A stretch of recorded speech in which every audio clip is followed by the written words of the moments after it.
físico tem que corresponder à expectativa do digital. Isso está tendo uma pressão enorme na execução da embalagem.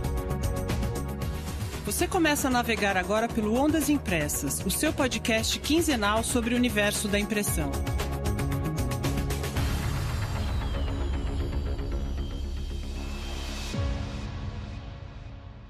Olé, olé, militantes da impressão, aqui Tânia Galuzzi e comigo, surfando nessas ondas, Hamilton Costa. Oi, Tânia. Oi, pessoal. Sempre muito bom, muito gostoso estar aqui com vocês e com você, dona Tânia. É isso aí. Também adoro, Hamilton. Bom, pessoal, hoje voltamos a mergulhar no universo das embalagens, trazendo duas abordagens bem diferentes, porém interligadas. A gente vai falar sobre as demandas do consumidor, ou melhor, como as mudanças no comportamento do consumidor, sobretudo trazidas pela pandemia, estão se refletindo no universo da impressão, estão impactando a indústria de embalagens. Para isso, a gente bate um papo com a Leila Malta, especialista em gestão de projetos e inovação. A Leila já desenvolveu muita embalagem, trabalhou com marcas como Ruffles, Toddy, Omo, Ninho, Quero Coco, Atum Coqueiro. Tá bom para você, Hamilton? Tá bom demais, tá bom demais. A Leila é ótima. Pois é, a bagagem é tanta que em 2017 ela fundou a Linobiro, dedicada à transformação de ideias em resultados. Ela é também articulista da revista Projeto PAC, do Aislan Bayer, e professora de pós-graduação da Faculdade de Tecnologia da Escola Senai Teobaldo Deniz. Pois é, a conversa foi ótima. A Leila dá excelentes dicas de como auxiliar os clientes no desenvolvimento de embalagem. Fala também sobre abordagens que podem aproximar o convertedor do cliente, tornando você, fornecedor de impressão, imprescindível na vida dele. Preciso ouvir isso. O currículo do nosso segundo convidado não deixa para menos. Entrevistamos o Francis Moreira, engenheiro de alimentos, mestre e doutor em ciências e engenharia de materiais e professor de engenharia de materiais da Universidade Federal de São Carlos. Pois é, doutor Francis, só gente batuta por aqui, hein? Só fera. Então, ele conta sobre um novo filme para embalagem de alimentos que vem justamente suprir uma demanda do consumidor que se acentuou ainda mais nos últimos anos, a busca por embalagens sustentáveis. O Francis vai falar sobre um filme de gelatina com nanocristais de celulose capaz de prolongar a vida útil dos alimentos. Isso mesmo, gente, um filme biodegradável com propriedades antimicrobianas e antioxidantes, feito de biomassa vegetal brasileira que pode até ser comido. Pois é. Muitos de vocês devem ter visto a reportagem sobre esse filme passado no Jornal Nacional há umas 2 semanas atrás. O Dr. Francis vem pesquisando esses materiais desde 2014 e atuou como co-orientador da química Liliane Leite na pesquisa para a obtenção do doutorando dela em Ciência e Engenharia de Materiais pela Universidade Federal de São Carlos. O outro orientador da doutoranda Liliane foi o pesquisador da Embrapa, Luiz Henrique Matoso. Mesmo que você tenha visto a matéria no Jornal Nacional, fica aqui com a gente. O Francis dá detalhes técnicos importantes para quem trabalha com embalagem flexível, inclusive com relação à impressão. Bom, promessa é dívida e como eu falei no episódio passado, que falou sobre a Bienal do Livro de São Paulo, a gente vai trazer agora o número final de visitantes do evento, né? O evento que se encerrou no dia 10 de julho. Isso porque, gente, a gente gravou o episódio passado, o episódio 10, no dia 7 de julho, e a feira não tinha terminado. Então, eu prometi que a gente ia trazer, né, Hamilton, os números finais aqui. E a gente não errou não, hein, Tânia? Não erramos mesmo. A Bienal superou a previsão inicial de 500 mil visitantes. Mas estava fácil, né, Hamilton? Os corredores entupidos desde o primeiro dia foram sinais claros de que foi uma festa do livro mesmo. A Bienal recebeu 660 mil pessoas, público 10% maior do que em 2018, sendo que a edição passada teve um dia a mais.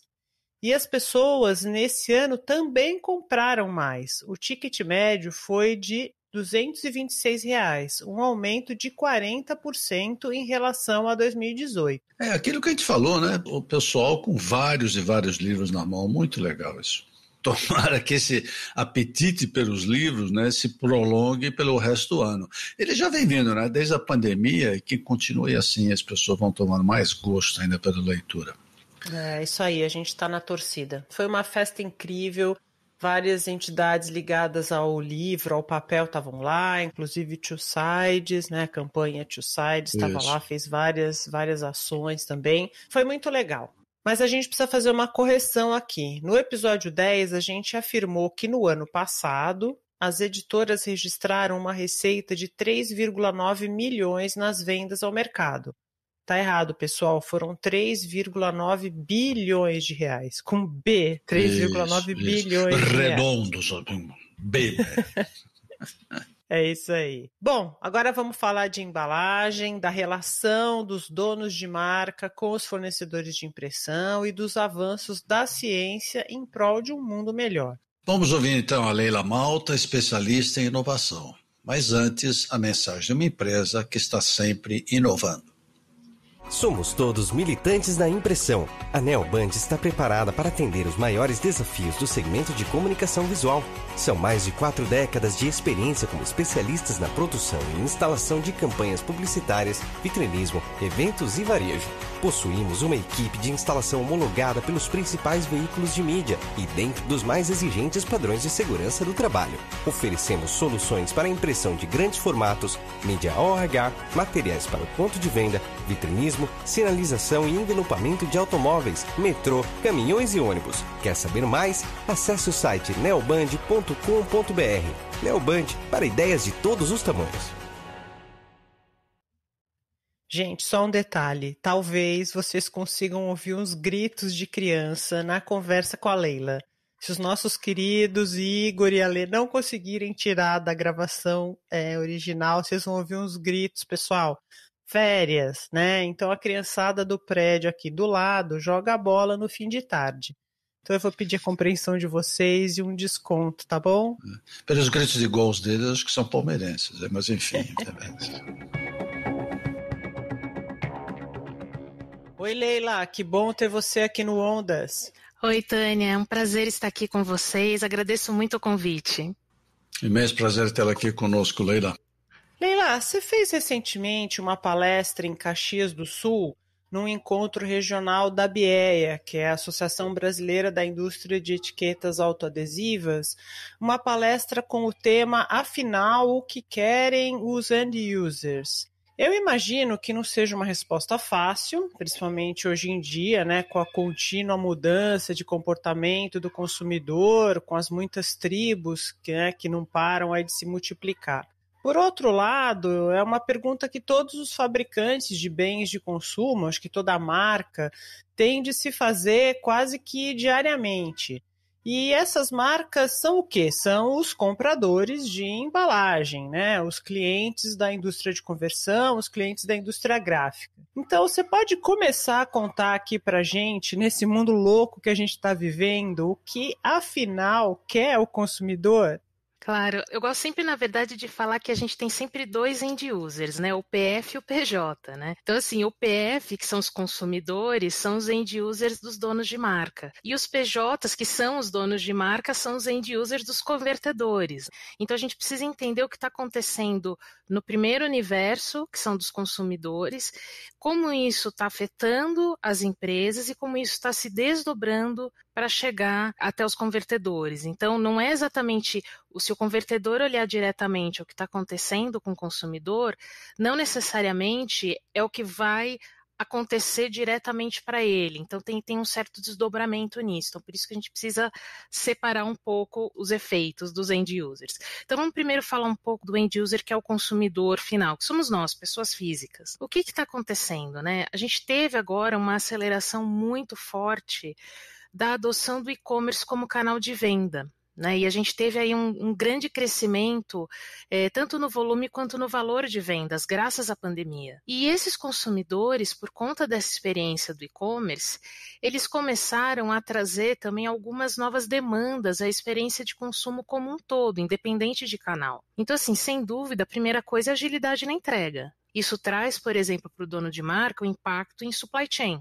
Como é que eu entrego mais rápido? Porque no varejo físico, você vai a hora que você quer no varejo, ou a hora que, dentro do horário que está aberto o varejo, mas você escolhe o horário que mais lhe convém, você vai ali na gôndola, pega o produto e imediatamente leva para casa. No e-commerce, antes, a gente tinha períodos maiores de entrega.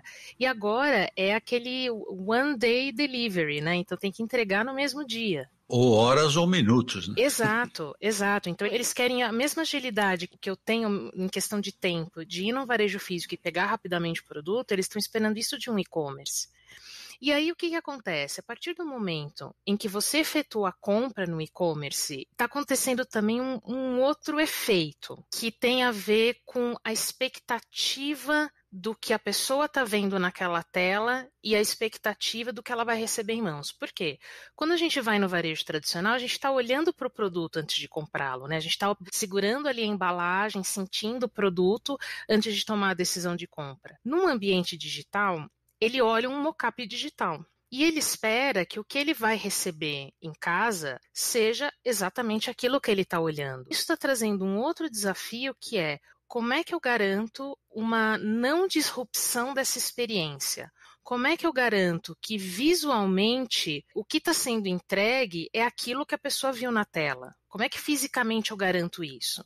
E aí, essa criação, né, de expectativas sobre o que eu estou vendo na tela e o que eu estou recebendo fisicamente, ela está correlacionada com uma experiência chamada unboxing, que viralizou em redes sociais, né, em que eles recebem em casa a caixa, né, da entrega do e-commerce, e aí eles vão abrindo a caixa e descrevendo. O que acontece? Hoje as empresas estão tendo que se preocupar, se elas estão atuando em e-commerce, como é que eu garanto que do momento que o consumidor olha na tela até o momento que ele recebe o produto físico e abre essa caixa e faz esse unboxing, que eu não tenha nenhuma disrupção nessa experiência? Então tem que ser, a gente chama de seamless experience, então tem que ser assim, perfeita a experiência, de ponta a ponta. Eu imagino que isso tenha, desculpa te interromper, mas eu fico imaginando que isso gera uma oportunidade imensa para o produtor da embalagem, né, para o convertedor, para a indústria gráfica, para o fabricante da embalagem, uma oportunidade e uma responsabilidade muito grande perante o seu end user, como você falou, né, que é o end user PJ. Exato. E isso faz com que, mais do que nunca, o físico tem que corresponder a expectativa do digital. Isso está tendo uma pressão enorme na execução da embalagem. E aí, por fim, né, a outro item que está, digamos assim, tirando o sono das grandes empresas, que são donas de marcas, são as chamadas marcas nativas digitais, que são marcas que foram criadas 100% para venda online, que têm um apelo de marca mais sintonizado com o perfil de consumo das gerações Y e Z, que são as grandes usuárias do ambiente digital, que possuem um processo de lançamento de novos produtos muito mais ágil que as empresas tradicionais, especialmente porque elas não são reféns do varejo tradicional e não precisam disputar espaço na gôndola. É só colocar ali o produto ali no e-commerce e já está vendendo, né? Então, quando a gente considera todos esses pontos que eu falei até agora, que é a agilidade, a experiência do digital até o unboxing e as marcas nativas digitais que estão tirando o mercado de muitas grandes marcas,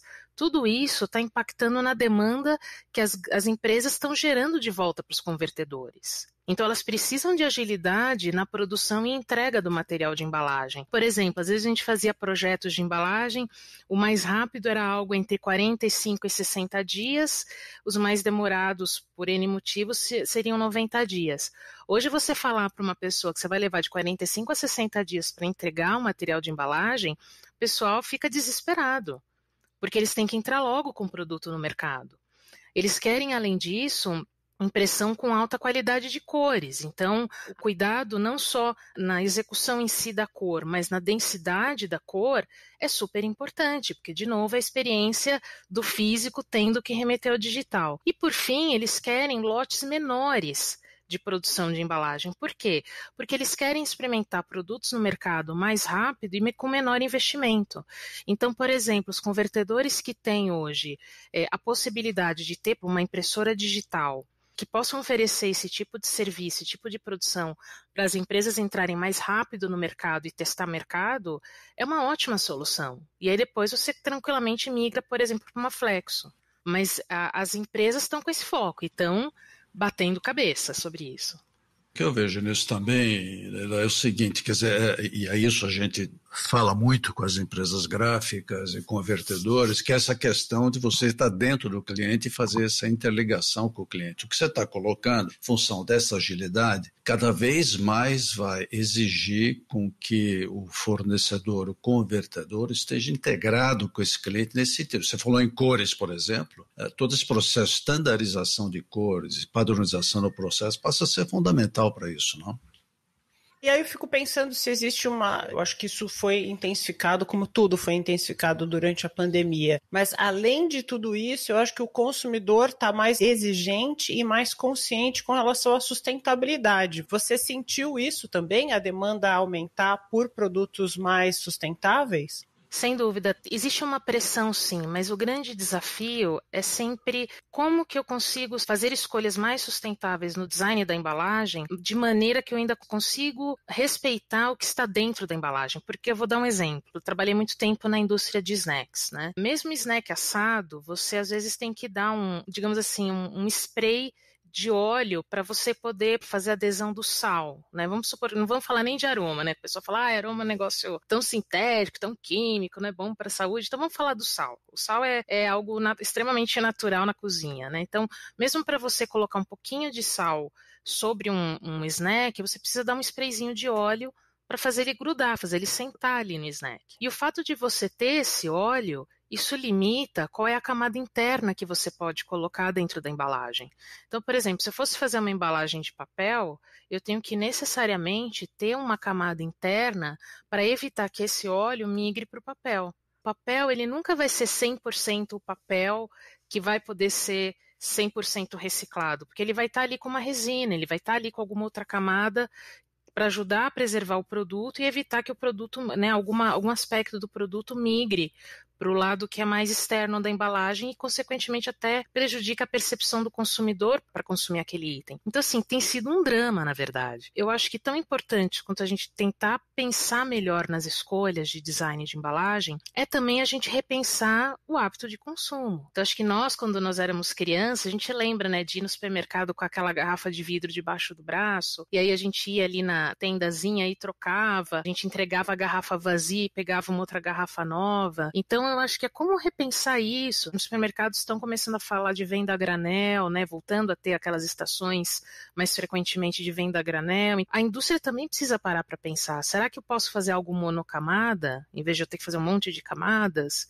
Ou será que existe alguma coisa no processo de fabricação do insumo que pode ajudar ele a ter um shelf life maior sem eu ter que investir tanto nessas camadas? Tem N discussões sobre isso. Mas que existe uma preocupação, existe, né? Eu lembro na reunião da ABE, eu estava até conversando com um fornecedor de adesivo e eu falei, eu fico super frustrada quando eu vou separar as partes da embalagem para descarte e eu pego um vidro e eu puxo a etiqueta e fica aquela cola ali, né? E ele falou, pois é, a gente tem o adesivo base água, que é muito mais amigável do que aquele adesivo tradicional, só que nem todo mundo usa. Mas enfim, mas é uma preocupação existente. Agora a gente precisa talvez ser um pouco mais pé no chão, eu acho, e não ficar esperando que vai vir uma solução do estilo foguetinho que vai para a Lua, só uma grande revolução vai resolver. Mas eu acho que é começar a ser designs mais pé no chão, mais realistas e principalmente pensando de ponta a ponta. Então, pensar no pós-consumo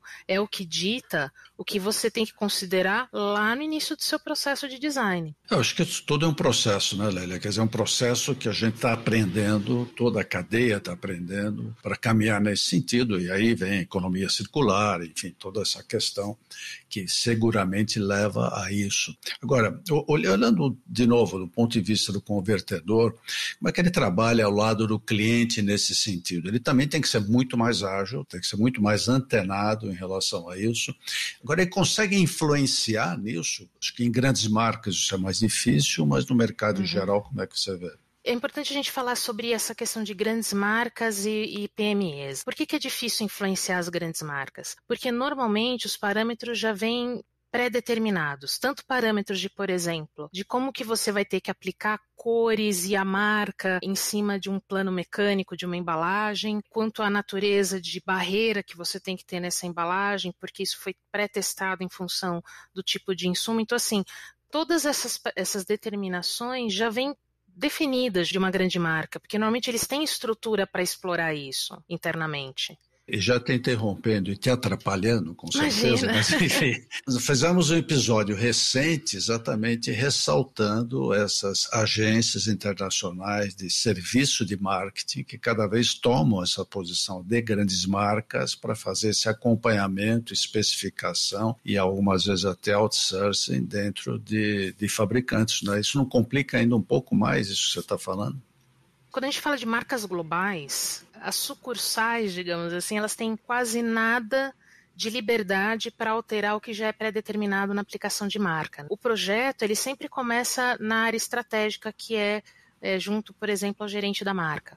O gerente da marca, por regra, ele tem que observar o manual de identidade visual da marca. Então, nesse tipo de situação, é muito difícil que o convertedor consiga ter grandes influências no projeto. Porém, o convertedor ele tem uma missão muito importante, que é exatamente fazer com que a execução desse projeto seja de excelência. Então, assim, o que o cliente vai estar esperando desse convertedor? Como eu já comentei anteriormente, ele vai esperar com que a cor seja executada com a maior excelência possível.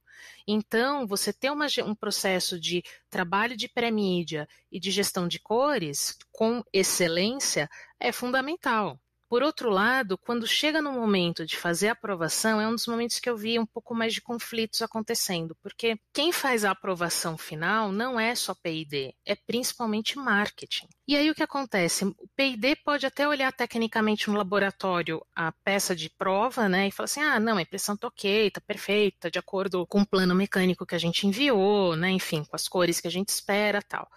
E aí, quando o P&D vai até o escritório, levar para o dono da marca, né, que é o gerente de marketing, ele olhar e aprovar, sempre encontra aquela história de encontrar agulha no palheiro, né? Mas esse vermelho era para ser um vermelho cereja, tá um vermelho tomate. Então, assim, eu cansei de ouvir coisas desse tipo, e aí o feedback do gerente da marca para a pessoa de P&D falou, fala para o teu convertedor melhorar isso aqui.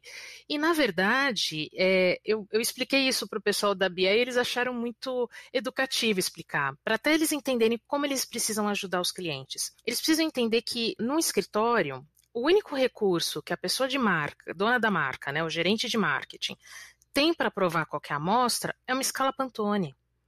E aquela luz TL84, que é a luz fluorescente que fica ali no escritório. Então, ele está naquela condição aprovando. E a gente sabe que dá diferença. É diferente de você ir numa cabine com um iluminante D50 e fazer uma aprovação. É muito diferente a percepção. O que eu aconselhei aos convertedores? Eu falei, vocês precisam dar também nível de serviço para esse momento. E não só entregou o insumo, cruza o braço e espera a aprovação.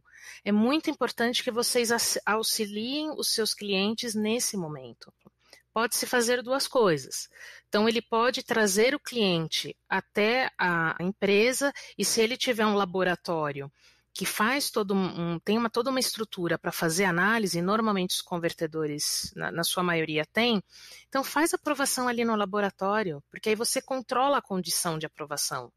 Ou então, se não é possível, e se você tem algum tipo de equipamento, por exemplo, eu já vi convertedor que tem um espectrofotômetro portátil.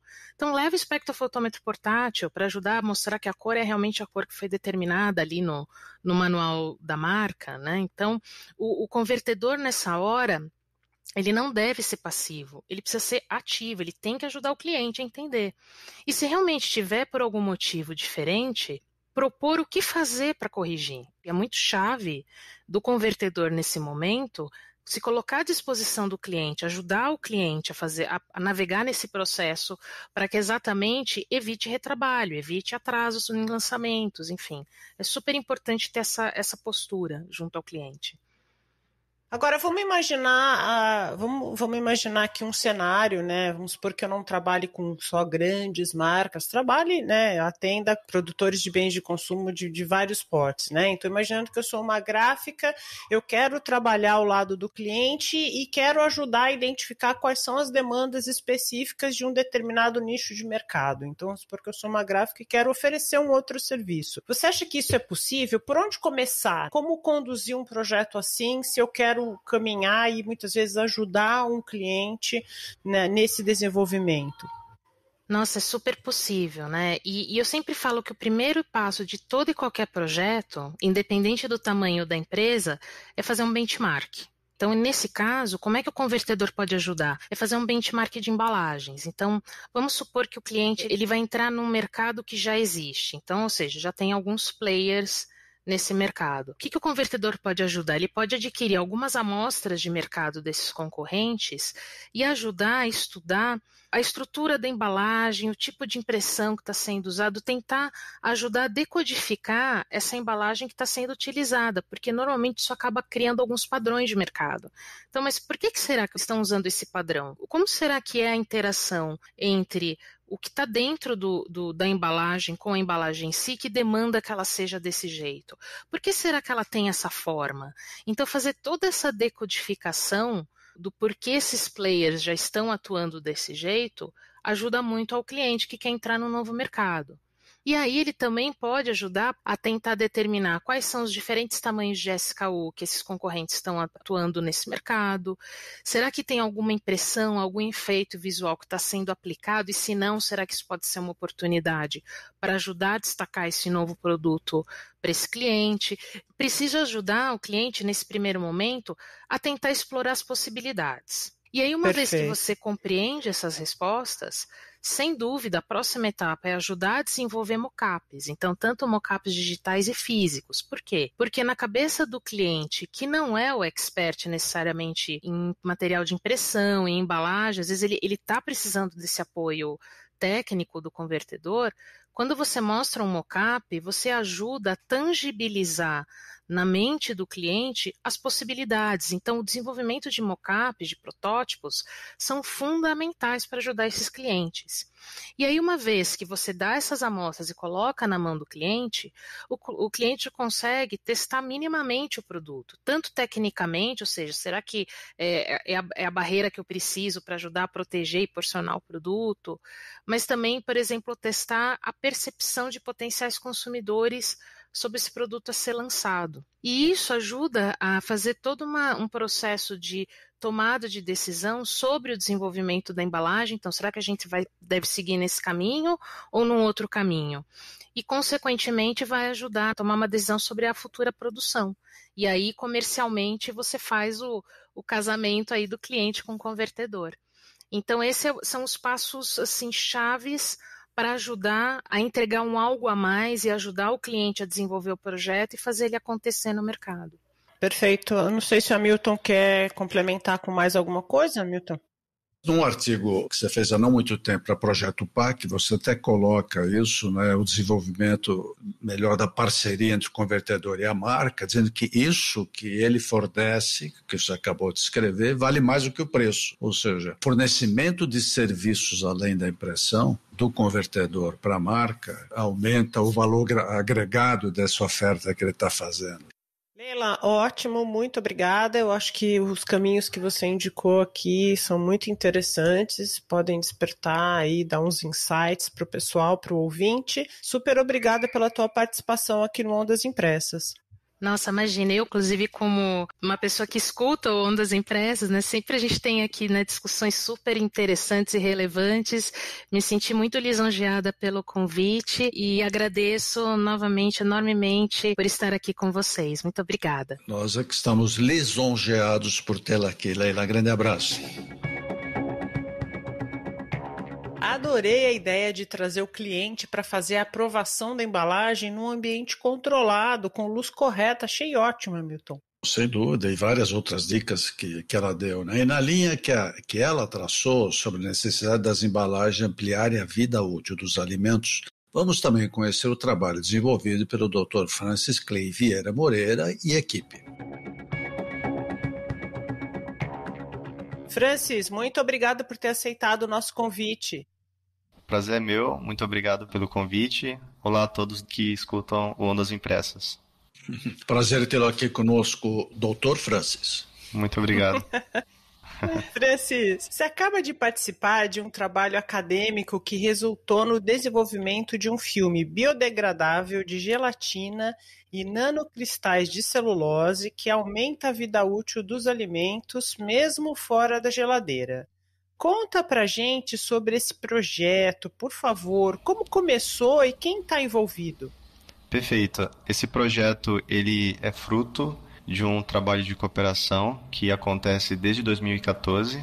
Essa cooperação acontece especialmente entre a Universidade Federal de São Carlos, especificamente o Departamento de Engenharia de Materiais, que é um dos departamentos mais tradicionais na área. A pesquisa vem de colaboração com a Embrapa Instrumentação, localizada também na cidade de São Carlos. Esse projeto em específico, né, ele foi iniciado em 2014, como eu mencionei, mas com o meu doutorado, na época a gente buscava suprir a indústria de embalagem com novos materiais e esses novos materiais advindos da natureza, polímeros naturais, polímeros que têm a capacidade de se transformar em embalagens plásticas de maneira segura para o meio ambiente e que também tem bastante potencial, né, para ser utilizado em mais diferentes setores, especialmente em embalagens flexíveis. Os trabalhos foram iniciados em 2014. No meu doutorado, a gente desenvolveu alguns novos materiais e processos, utilizando biomassa vegetal, e dessa biomassa vegetal a gente extraía alguns polímeros naturais, como o amido, um polissacarídeo extraído de casca de laranja, que é chamado de pectina, e dentre outros produtos naturais. Especificamente, né, o grande desafio na época era como que a gente conseguia produzir plásticos flexíveis a partir desses materiais sem que esses materiais se degradassem no processo, porque esses materiais são muito sensíveis a tratamento térmico, as condições termomecânicas, né, na qual a grande maioria dos plásticos convencionais são submetidos para que se produzam embalagens, como o processo de extrusão planar ou o processo de produção de sacola plástica através do método de extrusão de balão. Então a gente começou a desenvolver um processo de laminação, um processo que não é tão estranho para a indústria de embalagens e muito menos para a indústria de materiais. E a gente começou a perceber que esses polímeros naturais, né, que a gente acreditava na época que ter muito potencial para ser utilizado como plástico biodegradável para embalagem flexível, os materiais se comportavam muito bem. Então a gente conseguiu obter materiais com comportamento mecânico, qualidade ótica e um caráter estético muito interessante para compor aí os mais diferentes tipos de embalagem. Essa pesquisa, então, ela progrediu, né, nos últimos anos e a gente acredita, né, que um dos grandes desafios para que essas embalagens biodegradáveis elas consigam superar algumas barreiras de mercado é que elas venham acompanhadas de novas funcionalidades específicas para a indústria de alimentos. Uma dessas funcionalidades que a gente começou a testar era o desenvolvimento de embalagens baseadas em plásticos com atividade biocida, plásticos que consigam eliminar bactérias, fungos e possivelmente vírus também em contato com o alimento. Essa pesquisa em específico, né, que foi noticiada recentemente no Jornal Nacional, foi a primeira pesquisa dentro dessa cooperação entre a UFSCar e a Embrapa, utilizando proteína como matéria-prima para a produção desses plásticos biodegradáveis. E a gente tem progredido muito nos últimos meses com a pesquisa. Especificamente nessa da reportagem foi utilizado gelatina, que a princípio é um polímero natural obtido de resíduos, né, da pecuária e da piscicultura também.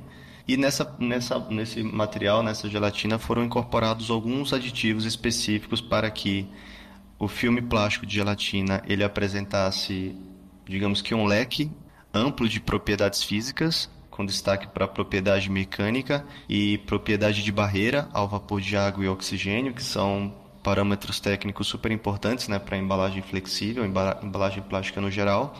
E também, dentre desses aditivos, foi pensado, né, no projeto que esses aditivos eles também fossem carregados com essas funções extras, né, que a gente acredita que podem dar um destaque especial para essas embalagens biodegradáveis. E aí, no caso do projeto, foi testado uma função antimicrobiana e uma função antioxidante. E isso a gente conseguiu agregar essas duas funcionalidades ao plástico biodegradável de gelatina com um leque amplo de propriedades físicas, como eu mencionei. E esses plásticos eles foram testados para alguns alimentos e, como noticiado, né, na reportagem, a gente conseguiu estender o prazo de validade de alguns alimentos, mesmo fora de geladeira, né, mesmo fora das condições ideais de conservação e armazenamento, mostrando então que, de acordo com a nossa formulação, né, do projeto, do processo que a gente desenvolveu, os materiais sim conseguem apresentar um desempenho, né, diferenciado como embalagem. Entendi. E aí, para ilustrar aqui para o pessoal que está nos ouvindo e que não viu essa reportagem que saiu aí no Jornal Nacional, parece que vocês conseguiram que um queijo fosse preservado por 1 mês fora da geladeira, é isso? Perfeitamente. Então, nós fizemos testes com amostras controle, amostras com a embalagem de um termoplástico convencional e amostras com o nosso material controle, que seria o plástico biodegradável de gelatina sem qualquer tipo de aditivo, e por fim as amostras de queijo com o nosso filme carregado com um aditivo com essas funções antioxidantes e antimicrobianas. E a gente verificou através dos testes que o prazo de validade do queijo foi significativamente estendida, né, com o material que a gente desenvolveu. Francis, apesar de você já ter feito referência a isso, mas explica um pouquinho como é que é o processo de produção desse filme. Perfeito. Essa técnica é uma técnica comum na indústria de conversão de materiais, que é uma técnica de laminação. Então a gente utiliza um processo de laminação com solvente, que é a princípio muito parecido com o processo de adesivação em embalagens multicamadas. Era esse o ponto mesmo que eu queria pegar, exatamente isso, a laminação com solvente, é isso? Exato. Então é um processo muito similar ao processo que é utilizado para, por exemplo, aplicar um adesivo de poliuretana ou algum outro adesivo à base de solvente em um substrato plástico. O grande diferencial, né, da pesquisa é justamente como preparar a formulação dos polímeros, dos materiais poliméricos plásticos que a gente utiliza, como é a gelatina, né? Então, a gente teve aí que se empenhar bastante para que as formulações que a gente produz, elas fossem compatíveis com a técnica. E é uma técnica que a gente consegue produzir, né, esses plásticos, esses novos materiais, em uma escala pré-piloto. E, dadas as condições que a gente avançou na pesquisa, essa escala ela pode ser facilmente alavancada, né, para uma escala industrial. Até porque a gelatina é uma matéria-prima bastante abundante aqui no Brasil, para a indústria de embalagem, né, para a indústria de alimentos no geral, né? Perfeito. E agora tem alguma coisa na produção desse filme que faz com que ele consiga ser produzido rapidamente, não é? Com relação a outros filmes, não tem? Tem sim. Nesse caso também é um detalhe da nossa pesquisa, a forma como a formulação é produzida. E aí eu posso dar um exemplo de detalhamento dessa preparação, dessa formulação, que é, por exemplo, otimizar o teor de sólido dessa, vamos chamar de tinta, né, de gelatina, fazendo uma referência ao processo de laminação com adesivo à base de solvente. Então são as condições especiais que a gelatina é dissolvida no solvente, como a formulação é aquecida, estabilizada, aditivada com os componentes que vão alterar as propriedades físicas e também garantir as propriedades antioxidantes e antimicrobianas. Então tem um segredo aí na pesquisa da gente, que é como essas formulações são produzidas, aplicadas na máquina de laminação, e aí você tem um aceleramento, né, bem significativo em comparação ao que geralmente é feito na pesquisa científica, não só aqui no Brasil, mas fora do Brasil também, que chega até a ser comparável com os processos de extrusão, né, em termos de produtividade. Perfeito. E o que esse filme tem de diferente em relação aos outros filmes biodegradáveis e compostáveis que já estão disponíveis no mercado? Essa é uma ótima pergunta, Tânia. O que é mais interessante é a gente destaca algumas vantagens, né? A primeira das vantagens é a gente poder trabalhar com uma matéria-prima, que no caso é a gelatina, mas como eu mencionei, vários outros polímeros naturais, né, que a gente já masterizou, né, no nosso processo, no nosso projeto, que é um material que é compostável em semanas, né? Então, É um tipo de plástico que você não precisa necessariamente destinar a uma estação de tratamento de resíduos orgânicos muito avançada. É um material que degradaria em dias, né? Possivelmente uma composteira. Então, é um material de fácil degradação. O segundo ponto é o que eu já mencionei, que são os aditivos que levam, né, a esse plástico ter um desempenho melhor como embalagem, que é a adição desse aditivo, que é uma nanocelulose, né, como colocado na reportagem. É também um material que vem da natureza, especificamente esse que a gente utilizou das fibras celulósicas do eucalipto. Esse aditivo em especial, né, ele tem uma modificação química nesse aditivo para que ele faça com que o plástico tenha as propriedades funcionais para a embalagem. E essa modificação química é um tipo de modificação química que permite que esse aditivo ele seja seguro para contato com alimentos e que ele não seja tóxico, né? Não tenha algum efeito de toxicidade aguda, o que impossibilitaria, né, esse plástico ser utilizado como embalagem primária, né, uma embalagem para contato direto com produtos alimentícios. Então foi tudo isso, né? Foi pensar nessa onda verde, nessa onda de sustentabilidade, desenvolver materiais 100% derivados de biomassa, né, biomassas brasileiras, que é muito importante, e que eles tenham essas funcionalidades a mais, né, do que uma embalagem plástica convencional. Então são esses os atributos que a gente elenca, né, como diferencial na nossa pesquisa. Então, deixa eu fazer um resumo aqui desse filme. Quer dizer, o filme é produzido com matérias-primas naturais, de forma rápida, com baixo custo de produção. Ele é transparente, incolor, seguro, estável e, pelo que você disse, uma eficiente barreira contra líquidos, ainda prolonga a vida útil dos alimentos. Ou seja, parece perfeito, Francis, Ele parece o que é perfeito. muito legal. Qual dessas vantagens você diria que se sobressai nesse filme? Inclusive a de ser comestível, tá certo? Que ele é comestível também, né? Exatamente, Mas esse aspecto, por exemplo, ele não se deteriora num produto, em um supermercado, por exemplo? Não, porque nesse caso, né, a gente tem o aditivo, que é antimicrobiano, que vai, além de atuar no produto a ser embalado, também vai atuar no plástico. Evidentemente que a gente precisa testar ainda esse plástico, talvez esse seja um ponto, né, adiante agora para a continuidade do projeto, que é verificar para quais tipos de produto alimentício esse plástico seria mais indicado. Mais adequado, né? Exatamente. E qual que seria a durabilidade, né, do conjunto, tanto alimento quanto do plástico biodegradável em si, né? Essa é uma questão muito interessante, né, porque o prazo de validade do plástico biodegradável tem que ser superior, evidentemente, do produto, né? A gente menciona isso como uma biodegradabilidade programada, no qual o material vai começar a deteriorar apenas em uma condição ou em um meio, né, rico em micro-organismos. Por exemplo, o meio de compostagem.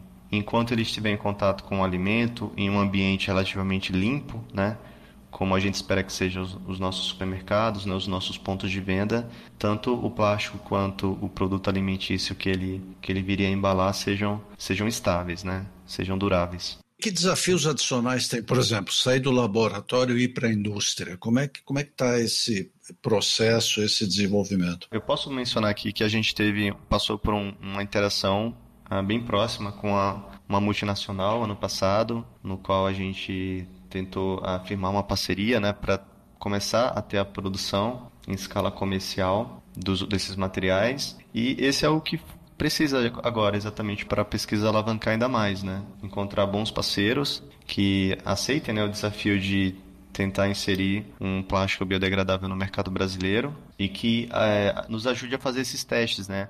Teste de controle de qualidade, teste de controle de qualidade também da planta industrial de produção. Então acho que esse é o que falta, né? Seriam os próximos passos da pesquisa. Mas com toda essa característica, eu imagino que deveria ter algumas empresas interessadas nisso, né? Não uma, algumas, não? Ano passado esse projeto ele ainda estava posso falar um pouco em sigilo, na gaveta, porque a pesquisa foi concluída recentemente. Mas graças à reportagem, né, que foi divulgada no último sábado, a gente teve aí um contato, eu posso chutar aqui por alto, de 15 empresas aqui no Brasil interessadas em conhecer mais do projeto e também entender, né, por parte da gente, da equipe, o que é necessário para ter já aí um produto comercial, né? no mercado nacional. Até o Ondas Impressas foi atrás de você. Sim, a gente fica muito feliz. Agora, para finalizar, Francis, deixa eu fazer uma pergunta aqui que deve estar quicando na cabeça de muitos ouvintes. Eu sei que tem muitas etapas ainda para serem vencidas, mas existe a possibilidade desse novo filme ser impresso? Ótima pergunta. A gente não fez esse teste ainda. Por exemplo, submeter esse plástico a um processo flexográfico ou algum outro tipo de técnica de impressão, né? Mas a gente acredita que é possível. Eu não sou muito conhecedor dessa área de impressão, mas eu tenho um pouco de noção de como que são produzidas as tintas, né? Os tipos de formulação. E dos solventes que eu conheço que são utilizados, é um tipo de solvente que não degradaria o plástico de gelatina. A gente acredita que seja possível, né? Fazer impressão. E aí, evidentemente, aí talvez seja um outro ponto interessante, né? De ter um parceiro, porque acho que é um detalhamento na produção de embalagens que precisa, né? De fato ser consolidado, né? Então não basta que o material seja biodegradável, que se tenha todas essas potencialidades se ele não conseguir cumprir o básico de uma embalagem, que é a função comunicação, né? Ou seja, pessoal, estão abertas as portas para buscar essas parcerias, tá certo, né? Perfeito. Francis, ótimo. Muito obrigada pelas suas explicações. A gente vai aqui ficar torcendo para que logo mais você entre em contato com a gente para você contar as novidades e falar que esse processo todo está caminhando e está caminhando bem. Muito obrigada por participar do Ondas, Francis. Obrigado, Tânia. Obrigado, Milton. Obrigado a todos que estão ouvindo o Ondas Impressas. A gente que agradece a sua presença aqui. Um grande abraço, viu? Hamilton, eu acho que eu daria uma boa pesquisadora, viu? Deve ser demais desenvolver soluções que podem fazer a nossa vida melhor, não é mesmo? Tânia, eu não tenho dúvida, porque primeiro precisa ter curiosidade, precisa esmiuçar as coisas, ter a mente aberta para novas descobertas. Esse é o preceito da ciência, né? Que inclusive muda os nossos conceitos, né? De você ter essa mente aberta, disposta a mudanças, e isso é o principal para quem pesquisa. E confere, você tem isso, minha cara. É verdade, verdade. Viva a ciência, gente! Bom, e quem faz a nossa vida aqui melhor, mais animada e nos estimula a produzir o Ondas é o povo que compartilha os episódios, os nossos posts e conversa com a gente no Instagram, no LinkedIn e no Twitter. Por isso eu vou mandar um beijão para o Eduardo Petroni, CEO da Bobst, para o Antônio Carboni, gestor da gráfica do Grupo Bom Jesus. O Antônio é aluno nosso lá da pós-graduação, inclusive participou daquele evento que a gente fez da pós-graduação. Gente muito boa. Ah, então mais um beijo então, Antônio. Vou mandar também um beijo para o Paulo GB e para o Alan Novaes. Depois de ouvir o episódio 9, o Alan ficou muito interessado na pós-gestão inovadora da empresa gráfica, mas ele não mora em São Paulo. Pois é, gente, isso é um dilema. Quer dizer, nós não temos dúvida que fazer esse curso com EAD, né, ou híbrido seria o ideal. A gente está vendo com o Senai como é que a gente pode avançar para isso. Quem sabe, proximamente, a gente consiga. Vamos achar uma solução, sem dúvida. Tomara, Milton. Bom, pessoal, conversem com a gente pelo Insta, pelo LinkedIn ou pelo Twitter do Ondas Impressas. Tem notícia nova todo dia. E eu também tô no Twitter, no @Tânia Galuzzi. Ah, você também? Eu tô lá como H-Terne, tá? Mas enfim. Pessoal, sempre um grande prazer estar aqui com vocês. Um abração para todos. Abraço, Tânia. Beijo, Hamilton. Beijo, gente boa. Até o próximo episódio.